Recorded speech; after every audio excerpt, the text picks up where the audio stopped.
Des gants, un sac plastique, un équipement idéal pour visiter un parc communal tout en ramassant les déchets. Et les habitants sont motivés pour ce jour particulier.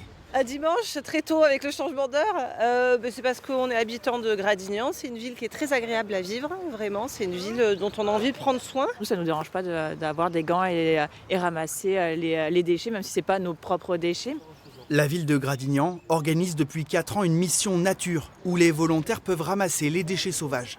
Un problème sans fin selon cet agent communal. Les gens ils viennent se garer, ils viennent pour aller voir un parc. Et voilà. Ils ne respectent pas, ils prennent la rue, la voirie pour une poubelle, quoi. Ici, les dépôts sauvages ne diminuent pas. Au contraire, la fréquence de ramassage a dû être augmentée. On a l'impression de ne pas travailler, de servir à rien. J'ai commencé il y a presque une trentaine d'années et c'était déjà pareil.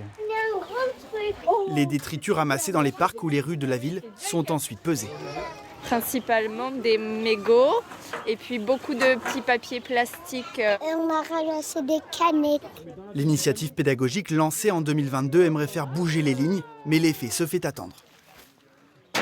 Chaque année, c'est environ 300 kilos qui sont récupérés sur une matinée comme ça. Ça ne diminue pas forcément, mais il ne faut jamais arrêter. Il faut garder l'espoir que ça diminuera un jour. Cette année encore, ce nettoyage de printemps reste nécessaire. 200 personnes ont pris part à l'initiative.